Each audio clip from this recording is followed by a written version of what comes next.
नमस्कार दोस्तों, स्वागत है आपका एनएस एजुकेशन में। आज के वीडियो लेक्चर में हम बात करेंगे व्यापम के लिए जो बहुत इंपॉर्टेंट कंप्यूटर के क्वेश्चंस हैं। अभी हाल में ही आपका जो एग्जाम होने वाला है एएसआई का या आगे एसआई का एग्जाम आएगा, तो इनमें आपसे जो कंप्यूटर्स के क्वेश्चन पूछे जाने हैं, पटवारी का एग्जाम हो गया, यहाँ पे भी कंप्यूटर आता है आपका। तो इसमें जो बहुत इंपॉर्टेंट क्वेश्चंस हैं व्यापम में, जो कई बार पूछे जा चुके हैं या जो दूसरे अदर एग्जाम्स जो होते हैं वहां पे पूछे जा चुके हैं, तो वो क्वेश्चंस मैं यहाँ पे कवर करने जा रहा हूँ। और व्यापम के लिए हो गया, एयर प्लस के लिए हो गया, या इवन एमपीपीएससी के लिए भी ये क्वेश्चंस आपके काफी इंपॉर्टेंट होंगे। तो चलिए दोस्तों स्टार्ट करते हैं। स्टार्ट करने से पहले मैं आपको एक चीज और बता देता हूं कि मैंने करीब 5-6 वीडियोस इसके लिए बनाए थे कंप्यूटर्स के लिए। अगर आपने वो नहीं देखे हो तो नीचे डिस्क्रिप्शन में मैं लिंक दे दूंगा, आप वहां पे जाके उनको देख सकते हैं। और इनमें काफी डिटेल में मैंने चीजों को डिस्कस किया है। जो कंप्यूटर का बेसिक्स है वो पूरा मैंने इसमें इंक्लूड किया था। आगे भी इसके 3-4 पार्ट और अभी मैं लेके आऊंगा, जिसमें मैं माइक्रोसॉफ्ट वर्ड हो गया, पावर पॉइंट हो गया, एक्सेल हो गया, वायरसेस के बारे में, इंटरनेट के बारे में, नेटवर्क के बारे में, ये सारी चीजें मैं डिस्कस करूंगा। तो एएसआई के एग्जाम से पहले मैं आप तक ये वीडियोस लेके आऊंगा।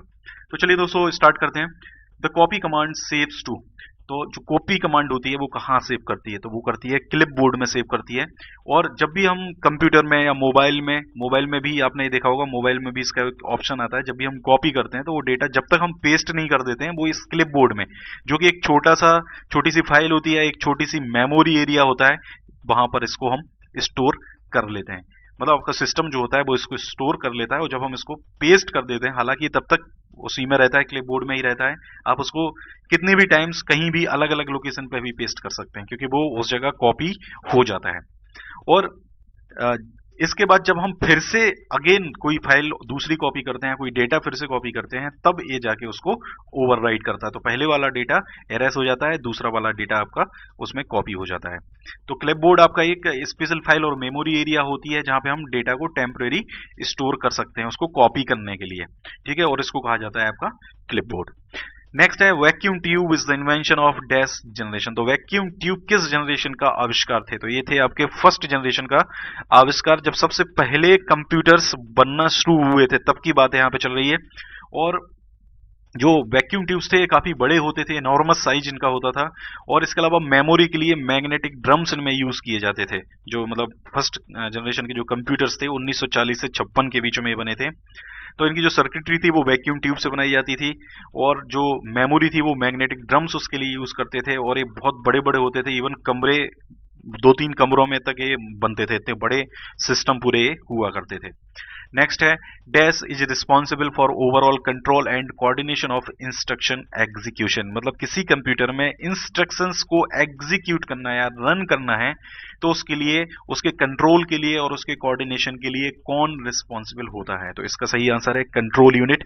तो कंट्रोल यूनिट जो कि आपका एक सीपीयू का ही एक छोटा सा पार्ट होती है, यही इंस्ट्रक्शन के एग्जीक्यूशन के लिए या इंस्ट्रक्शन को रन कराने के लिए, और कहाँ इनपुट भेजना है, कितना इनपुट भेजना है, क्या आउटपुट देना है, किस डिवाइस को आउटपुट देना है, ये सारी चीजें कंट्रोल यूनिट का ही काम होती है। जैसे फॉर एग्जांपल हम मान लो मेरे पास ये स्क्रीन है पूरी, और इस स्क्रीन को मैं प्रिंट करना चाहता हूं, तो मैं प्रिंट की कमांड दूंगा। तो ये प्रिंट की कमांड आपका कहाँ पे लेके जानी है, उस सीपीयू को कैसे पता चलेगा, ये सब बताता है आपका कंट्रोल यूनिट। कंट्रोल यूनिट ही इस पूरी कमांड भेजती है, प्रिंटर को कमांड भेजती है, और इसको आपका प्रिंट करा के देती है। तो जो भी आपके कंप्यूटर की मेमोरी हो या अरिथमेटिक लॉजिक यूनिट हो या इनपुट आउटपुट डिवाइस हो, तो उनको प्रोग्राम इंस्ट्रक्शन के हिसाब से कैसे एग्जीक्यूट करना है, ये सब पूरा काम बताती है कंट्रोल यूनिट बताती है, और ये सीपीयू का ही एक पार्ट होती है। नेक्स्ट क्वेश्चन है which of the following is the fastest type of computer. मतलब इनमें से सबसे फास्ट कंप्यूटर कौन सा है? तो सुपर कंप्यूटर है इनमें से जो सबसे फास्ट होते हैं।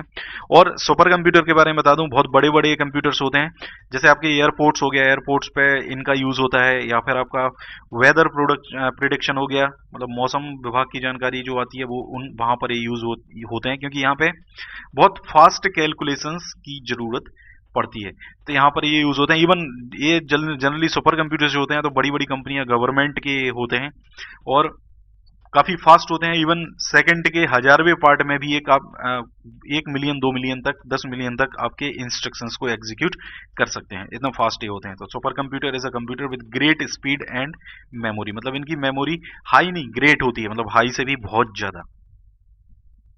नेक्स्ट क्वेश्चन है which is not a storage device. तो इनमें से कौन सा स्टोरेज डिवाइस नहीं है? तो इनमें से आपका देखिए प्रिंटर हो गया। तो प्रिंटर क्या करता है? प्रिंट करता है, लेकिन प्रिंटर मेमोरी को कोई भी डेटा को स्टोर नहीं करता है। तो इसका आंसर सही क्या होगा? प्रिंटर। आपका सीडी हो गया, हार्ड डिस्क हो गया, फ्लॉपी डिस्क या डीवीडी, ये सबके सब आपके कौन से डिवाइसेस हो गए? मेमोरी डिवाइसेस हो गए, जो डेटा को कहीं ना कहीं स्टोर करते हैं। फ्लॉपी डिस्क का तो खैर जमाना चला गया, आप में से कई लोग ना हो सकता है देखी ही ना हो। सीडी डीवीडी भी लगभग लगभग इनका जमाना जाने वाला है। सीडी की जो स्टोरेज कैपेसिटी है वो कम होती है, फ्लॉपी डिस्क तो 128 MB लगभग लगभग हुआ करती थी। इसके अलावा डीवीडी 4 साढ़े 4 GB तक इसकी होती थी, 4.34 GB मेमोरी स्टोरेज इसमें होता था। इसके अलावा जो हार्ड डिस्क है तो 1 टेराबाइट, 2 टेराबाइट, 10 टेराबाइट, 4 टेराबाइट ये सब आ चुके हैं आजकल। इवन मार्केट में भी ये सब आ गए हैं। आप पोर्टेबल हार्ड डिस्क आप खरीद सकते हो। कंप्यूटर में जो हार्ड डिस्क होती है वो तो होती है, इसके अलावा पोर्टेबल हार्ड डिस्क होती है। तो ये सारे आपके मेमोरी स्टोरेज डिवाइसेस होते हैं जो मेमोरी को स्टोर करते हैं। सो स्टोरेज डिवाइस क्या होता है? आज piece of computer equipment on which information can be stored, but printer is the external device that communicates with another digital device to print what a user sees on a screen. मतलब printer क्या करता है? Print करने का काम करता है। तो प्रिंटर आपका स्टोरेज डिवाइस नहीं है। नेक्स्ट है memory which forgets everything when you switch off the power is known as. देखिए ये होती है आपकी रैम। देखिए जब भी क्या करते हैं, जैसे फॉर एग्जांपल अभी मैं सिस्टम अपना रन कर रहा हूं, तो ये जो डेटा होगा इसका वो रैम में स्टोर होगा। लेकिन अगर एकदम से लाइट चली जाती है, बंद हो जाता है सिस्टम, तो रैम का पूरा डेटा क्या हो जाएगा? एरेस हो जाएगा। तो इस टाइप की जो मेमोरी होती है, जैसे रैम ही हो गई, ये मेमोरी होती है आपकी वोलेटाइल मेमोरी। तो वोलेटाइल मेमोरी जो होती है dumps everything in RAM when the computer lose power. जैसे कंप्यूटर की पावर खत्म होती है सब कुछ डंप कर देते हैं। और जो नॉन वोलेटाइल मेमोरी होती है क्या करती है? मेमोरी को दे कीप्स मेमोरी, मतलब मेमोरी को स्टोर करके रखती हैं when the computer power is switched off. ठीक है ना? तो memory which forgets everything when you switched off the power is known as volatile memory, जो आपकी रैम होती है। नेक्स्ट है dash technologies is used by bank for transfer processing of large volume of cheques. देखिए bank में जब बहुत सारे चेक्स आ जाते हैं तो मतलब बहुत ज्यादा जब वो होते हैं तो उनकी फास्ट प्रोसेसिंग करने के लिए जो टेक्नोलॉजी यूज की जाती है वो कौन सी है? वो टेक्नोलॉजी आपकी MICR। और MICR इनका जो फुल फॉर्म है वो होता है मैग्नेटिक इंक कैरेक्टर रिकॉग्निशन। तो ये recognition code MICR, magnetic ink character recognition.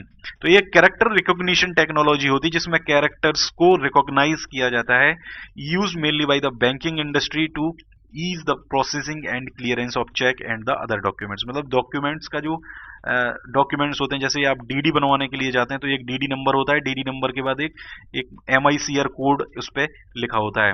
अब मुझे एज इट इज याद नहीं है कि कितने डिजिट का ये कोड होता है। एक नंबर होता है जिसको हम DD नंबर बोलते हैं, और उसके बाद फिर एक MICR कोड होता है, उसके बाद फिर एक और कोड उस पर लिखा होता है। इस तरीके से नीचे लिखा होता है DD के। तो magnetic ink character recognition code ये होता है। नेक्स्ट है physical components that make up your computer are known as. देखिए जो फिजिकल कंपोनेंट होते हैं जिनको हम टच कर सकते हैं, जिनको हम देख सकते हैं, ये होते हैं आपके हार्डवेयर। तो ये आपका पूरा फिजिकल सिस्टम जो बनता है उसका हार्डवेयर के एग्जांपल्स क्या क्या हैं आपके? Monitor, keyboard, mouse, CPU, printer, headphone, mic, ये सारे आपके इसके कंप्यूटर के हार्डवेयर के ऑप्शन है। और जैसे आपका पोर्टेबल हार्ड डिस्क हो गई, तो ये भी आपकी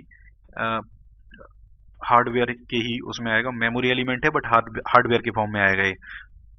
नेक्स्ट है इन MS word W/SI/W/G stand for. देखिए ये यहाँ पे सीधा सीधा आपको यहाँ पे दिख रहा है W, what you see is what you get, what you see is what you get, सबके इनिशियल्स ये वर्ड लिए हुए हैं। तो MS वर्ड में ये जो है ये इसका शॉर्ट फॉर्म है, what you see what you get. Next है what does MICR stand for. तो MICR हम पहले ही देख चुके हैं, ये क्वेश्चन हम कर चुके हैं, magnetic ink character recognition. Next है अ टेराबाइट कंप्राइजेस। देखिए अ टेराबाइट जो होता है इसमें होता है 1024 GB। ठीक है, टेराबाइट और GB। ऐसे अगर हम देखेंगे 1 MB होता है 1024 KB। तो ये सारे जो आपके मतलब मेमोरी यूनिट्स हैं ये भी आपको पता होना जरूरी, क्योंकि यहां से जनरली एग्जाम में क्वेश्चन पूछ लिया जाता है। तो टेराबाइट अभी तक जो है आपकी वो सबसे बड़ी यूनिट, मतलब जो मार्केट में आ चुकी है, तो ये होती है आपकी, जैसे अभी 4 टेराबाइट है तो 4 टेराबाइट मतलब होगा 4 × 1024 जीबी, मतलब गीगाबाइट्स। ठीक है, तो terabyte is a measure of computer storage capacity approximately 1024 gigabytes GB. Next है in DVD V stand for video versatile both A and B and volatile. तो इसका आंसर है सही, बोथ ए एंड बी। और जो डीवीडी होती है इसको या तो डिजिटल वर्सटाइल डिस्क बोलते हैं या फिर डिजिटल वीडियो डिस्क बोलते हैं। दोनों ही इसके मतलब आपके जो बोल सकते हैं, जो दोनों ही इस वी के मतलब एक्सपांडेड फॉर्म है। और ये आपका डीवीडी जो होता है digital optical disc storage format होता है, और ये generally invented and developed by Philips हो गया, सोनी हो गया, तोशिबा हो गया, पैनासोनिक हो गया। ये 1995 में इसकी खोज की गई थी। तो ये मेनली फिलिप्स, सोनी, इनकी डीवीडी आपने देखी होंगी। तोशिबा की जनरली, हाँ तोशिबा की भी आती है, पैनासोनिक की भी आती हैं, इनकी डीवीडी मार्केट में आपको मिल जाती हैं। नेक्स्ट है what is the full form of SIM. तो सिम का जो फुल फॉर्म होता है वो होता है subscriber identity module. Subscriber identity module, C option is correct.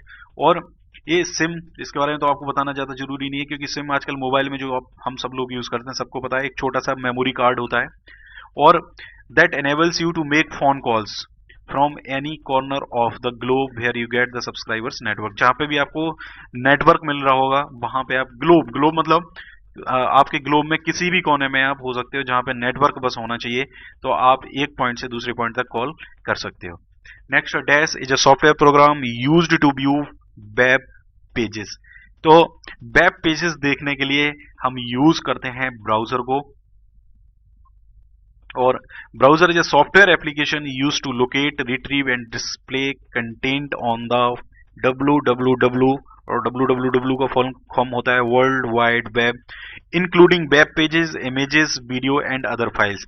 मतलब हम सिस्टम में जब सबसे पहले वो ओपन करते हैं, जैसे आपने देखा होगा मोजिला, या फिर आपने देखा होगा क्रोम, या फिर आपने देखा होगा इंटरनेट एक्सप्लोरर, ये सारे एग्जांपल्स हैं जो आपके एग्जाम में पूछे जाते हैं, इसलिए मैं ये सारे बता रहा हूं आपको। ओपेरा, या इसके अलावा आपने देखा होगा सफारी, ये सारे आपके ब्राउजर हैं। इसके अलावा मोबाइल में भी बहुत सारे जो ब्राउजर आते हैं, मैक्सिमम जो ब्राउजर मोबाइल में हैं वो आपके कंप्यूटर में भी हैं, या आप ऐसा सोच सकते हैं कि मैक्सिमम जो आपके कंप्यूटर में हैं वो जनरली उनके मोबाइल के एप्लीकेशन भी आते हैं। तो वो सारे आपके एग्जाम्पल हैं, और ये एग्जाम्पल आपको याद होने चाहिए क्योंकि इनसे भी एग्जाम में क्वेश्चन पूछ लिए जाते हैं। ठीक है, तो इसका आंसर होगा ब्राउजर। और ब्राउजर का काम क्या होता है, जो www होता है, मतलब इंटरनेट की हम यहाँ पे प्रमुख रूप से बात कर रहे हैं, तो वेब पेजेस होते हैं या इमेजेस होते हैं या वीडियो होते हैं या अदर फाइल्स जो होती है उनको लोड करने का काम होता है ब्राउजर का। नेक्स्ट है you can use dash to copy selected text and dash to paste it in a document. देखिए, जब भी हम एक तो राइट क्लिक करते हैं तो कॉपी पेस्ट का ऑप्शन आ जाता है, कॉपी आता है, पेस्ट आता है, ये सारे ऑप्शन यहाँ पे आ जाते हैं।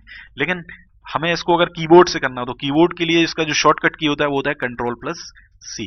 तो यहाँ पे आ जाएगा, कंट्रोल की होती है प्लस सी, हम अगर करते हैं तो वो डाटा को सिलेक्ट करना पड़ता है। सिलेक्ट करने के लिए जैसे हमें एक साथ बहुत सारी फाइल्स हैं हमारे पास, तो हमें उन सबको सिलेक्ट करना है, तो हम सबसे पहले क्या करेंगे, कंट्रोल प्लस ए हम प्रेस करते हैं तो वो सारी फाइल सिलेक्ट हो जाती हैं। फिर हम करते हैं कंट्रोल प्लस सी, तो वो कॉपी हो जाते हैं। इसके बाद फिर हम कर देते हैं जहां पे भी हमको उसको पेस्ट करना है तो हम कर देते हैं कंट्रोल प्लस वी, तो ये जाके वहां पर पेस्ट हो जाते हैं। तो कॉपी करने के लिए कंट्रोल प्लस सी, और पेस्ट करने के लिए कंट्रोल प्लस भी, और पूरा सिलेक्ट करने के लिए कंट्रोल प्लस ए, ये हम करते हैं। नेक्स्ट है window XP, window 7, window 8.1 are known as what. तो ये है आपके ऑपरेटिंग सिस्टम। विंडो एक्सपी हो गया, विंडो 7 हो गया, विंडो 8.1 हो गया, और अभी लेटेस्ट जो विंडो का आया है वो 10 आएगा, विंडो 10 आ गया है। तो ये सारे आपके, इसके अलावा आपने देखा होगा विंडो एक्सपी, खैर ये हो गया है, तो ये सब माइक्रोसॉफ्ट जो कंपनी है उनके ऑपरेटिंग सिस्टम है। इसके अलावा एक मैक ऑपरेटिंग सिस्टम भी आता है, लाइनेक्स ऑपरेटिंग सिस्टम भी आता है, यूनिक्स वगैरह, ये सब ऑपरेटिंग सिस्टम के आपके एग्जांपल्स हैं। तो ये हो जाएंगे आपके ऑपरेटिंग सिस्टम्स। और प्रोसेसर, प्रोसेसर कौन बनाता है, इंटेल प्रोसेसर बनाता है आपका। और डोमेन नेम्स, डोमेन नेम्स जैसे फॉर एग्जांपल आप अभी YouTube पे वीडियो देख रहे हो तो ये आपका डोमेन नेम है www.youtube.com। तो और आपने बहुत सारे ऐसे डोमेन नेम्स देखे होंगे, इसको बोलते हैं आपका डोमेन नेम्स। और मॉडेम्स, मॉडेम्स क्या होता है, मॉडुलेटर, डीमॉडुलेटर, एमओ से मॉडुलेटर, डीएम से डीमॉडुलेटर। तो इंटरनेट अगर आपको अपने सिस्टम में यूज करना है तो फोन लाइन का जो डेटा होता है वो इंटरनेट में कन्वर्ट हो जाता है, ये काम करता है मॉडेम। सो ऑपरेटिंग सिस्टम क्या होता है? Operating system is a system software that manages computer hardware and software resources and provide common services for computer programs. Ultimately अगर मैं इसको बोलूं कि एक ऑपरेटिंग सिस्टम ही होता है जो आपके हार्डवेयर और सॉफ्टवेयर इन दोनों में आपको एक सिंक्रोनाइजेशन करके देता है, इन दोनों को मैनेज करके आपके सामने स्क्रीन पे डेटा लेके आता है, आप जो भी देखना चाहते हैं वो सब आपके लिए लेके आता है। तो ये पूरा आपका ऑपरेटिंग सिस्टम का ही काम होता है। नेक्स्ट क्वेश्चन है, video conferencing requires a microphone, speaker and desk attached to a computer. देखिए माइक्रोफोन बोलने के लिए चाहिए, स्पीकर सुनने के लिए चाहिए, लेकिन आप वीडियो कॉन्फ्रेंसिंग कर रहे हो। वीडियो कॉन्फ्रेंसिंग मतलब यहाँ पे सबसे मस्ट क्या होना चाहिए? वीडियो कैमरा होना चाहिए। माउस होगा नहीं होगा कोई बात नहीं, कीबोर्ड होगा नहीं होगा कोई बात नहीं, स्कैनर की कोई जरूरत ही नहीं रहती है, ठीक है ना। तो लेकिन वीडियो कैमरा मस्ट है क्योंकि यहाँ पे वीडियो कॉन्फ्रेंसिंग हो रही है। वीडियो कॉन्फ्रेंसिंग में क्या होता है, एक व्यक्ति एक जगह मतलब बोल सकता है, आपने कई हॉलीवुड की मूवीज में ये चीज देखी होगी, इवन बॉलीवुड की मूवीज में ये यूज किया जाता है कॉन्सेप्ट, साउथ इंडियन मूवीज में तो जनरली ये चीज देखने को मिल जाती है। कई बार मीटिंग्स होती हैं वो वीडियो कॉन्फ्रेंसिंग के जरिए होती हैं, एक बॉस होता है जो बोल रहा होता है, बाकी बहुत सारे लोग उसको एक टीवी पे सुन रहे होते हैं, तो इसमें वीडियो कैमरा आपका मस्ट है। तो वीडियो कॉन्फ्रेंसिंग के लिए वीडियो कैमरा हो गया, कंप्यूटर मॉनिटर हो गया, टेलीविजन मतलब अगर जिसपे आपको आउटपुट लेना है, जिसपे आपको देखना है, तो टेलीविजन भी हो सकता है और प्रोजेक्टर भी हो सकता है। नेक्स्ट है, which of the following cable can transmit data at high speed. तो ये सारी केबल्स के एग्जांपल हैं, आप सारे एग्जांपल्स देख सकते हैं यहाँ पे। तो इनमें जो हाई स्पीड के लिए हम यूज करते हैं वो करते हैं हम ऑप्टिकल फाइबर केबल। और ऑप्टिकल फाइबर केबल क्या होती है? लाइट के फॉर्म में डेटा को ट्रांसफर करती है। ये चीज भी आपको याद रखनी है, कई बार एग्जाम में ये क्वेश्चन पूछा जा चुका है। लाइट के फॉर्म में ये डेटा को लेके जाती है, मतलब, और लाइट जिसको हम बोल सकते हैं प्रकाश, ठीक है। ऑप्टिकल फाइबर को आई थिंक हिंदी में बोलते हैं प्रकाशीय तंतु, प्रकाशीय तंतु इनको बोलते हैं, मतलब लाइट के फॉर्म में यहाँ पे डेटा ट्रांसफर हो रहा है। तो जो जैसे फॉर एग्जांपल कंप्यूटर में हमारा जो डेटा है, ठीक है, इसको हम सबसे पहले क्या करते हैं? इलेक्ट्रिकल में कन्वर्ट करते हैं। इलेक्ट्रिकल से मतलब इलेक्ट्रिकल के फॉर्म में होता है डेटा, करंट के फॉर्म में होगा या वोल्टेज के फॉर्म में होगा। फिर ये डेटा होता है आपका लाइट के फॉर्म में कन्वर्ट किया जाता है, फिर ये ऑप्टिकल फाइबर में दिया जाता है, फिर ऑप्टिकल फाइबर से इसको ट्रांसमिट किया जाता है। तो ऑप्टिकल ट्रांसफर मतलब फिर ये लाइट के फॉर्म में, इसको अगर अगले कंप्यूटर तक लेके जाना है तो इसको फिर से लाइट के फॉर्म में यहाँ पे डेटा, इसको फिर से इलेक्ट्रिकल के फॉर्म में कन्वर्ट कर लिया जाता है। इस तरीके से ये डेटा आपका प्रोसेस होता है। और इसमें जो स्पीड है, ये स्पीड देखिए लाइट है तो लाइट के चलने की जो स्पीड है उस स्पीड से चलता है आपका 3 × 10⁸ मीटर पर सेकंड। इस स्पीड से डेटा ट्रांसमिट हो जाता है। और आजकल इंटरनेट जो आ रहा है वो इंटरनेट मैक्सिमम इसी के थ्रू ही, ऑप्टिकल फाइबर्स के थ्रू ही आना शुरू हो गया है। मतलब जो पुरानी केबल्स थी वो अब ऑप्टिकल फाइबर से रिप्लेस कर दी गई हैं। So fibre optic cable consist of a bundle of glass threads. Glass threads होते हैं, कोर होती है, इनमें क्लैडिंग होती है, each of which capable of transmitting messages modulated onto light waves, मतलब लाइट वेव्स पे इनको हम ट्रांसमिट करते हैं। नेक्स्ट है which of the following is an operating system. देखिए तो इनमें से लिनक्स जो है आपका ये ऑपरेटिंग सिस्टम है, इंटेल 8085 ये आपका प्रोसेसर है। इसके अलावा गूगल क्रोम आपका ब्राउजर है, मोजिला आपका ब्राउजर है, और डीबगर होता है जो एरर एनालिसिस की जाती है एक सिस्टम में, उसके लिए। तो ये हमने सब कुछ डिटेल में इनको पढ़ाया हुआ है, वो आप वीडियो जरूर देखें। नेक्स्ट है what does the computer abbreviation MB used for. तो एमबी होता है यूज मेगा बिट्स के लिए, मेगा बिट्स के लिए होता है, सॉरी मेगाबाइट्स होता है, इसका सही आंसर होगा C, megabytes. So the megabyte is a multiple of the unit byte for digital information. It recommended unit symbol is MB. इसको एमबी से हम बोलते हैं कि जैसे हम बोलते हैं 1000 एमबी, या जीबी हम बोलते हैं तो जीबी आपकी गीगाबाइट्स हो जाता है, और ये हो गया आपका मेगाबाइट्स। ऐसे होगा आपका टीबी टेराबाइट्स हो गया, केबी किलोबाइट्स हो गया। तो ये सब आपकी यूनिट्स हैं और इनमें आपको रिलेशन भी पता होना जरूरी है।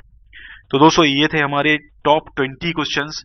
आगे मैं आपके लिए और ऐसा एक और वीडियो लेके आऊंगा जल्दी ही, और आपके एएसआई से पहले मैं आपके कंप्यूटर का मैक्सिमम पोर्शन आप करा दूंगा। अगर आपने कंप्यूटर पढ़ लिया है तो आप इससे रिवाइज कर सकते हैं। आपको ज्यादातर, जैसे जेल प्रहरी के एग्जाम में आपको ज्यादातर क्वेश्चन यहाँ से मिले थे, वैसे ही आपको यहाँ से भी क्वेश्चंस डेफिनेटली आपके एएसआई के एग्जाम में या फिर आपके एएसआई के एग्जाम में सब में यहाँ से क्वेश्चंस जरूर मिलेंगे डेफिनेटली। और इस लिंक पे जाके आप चैनल को सब्सक्राइब कर सकते हैं। फेसबुक पेज है हमारा, ग्रुप है, इनसे जुड़ सकते हैं आप। टेलीग्राम से आप जरूर जुड़ें। और इसकी जो पीडीएफ फाइल है वो मैं आज शेयर कर दूंगा। और अभी तक जो भी मैंने 4-5 पीडीएफ फाइल्स के लिए बोला था वो सारी फाइल्स मैं टुडे एनी हाउ मैं शेयर कर दूंगा। और ये मैंने अभी तक इसलिए नहीं की थी क्योंकि मैं सोच रहा था 4-5 पीडीएफ फाइल्स हो जाएं, इकट्ठी शेयर कर दूं तो आपको ढूंढने में प्रॉब्लम ना हो। तो ये टेलीग्राम चैनल से आप जुड़ें, उस पर मैं आज एनी हाउ इसको शेयर कर दूंगा शाम तक। और इसके अलावा अपने दोस्तों को ये वीडियो जरूर शेयर करें। दोस्तों को कमेंट करके बताएं कि आपको वीडियो कैसा लगा। Thank you very much.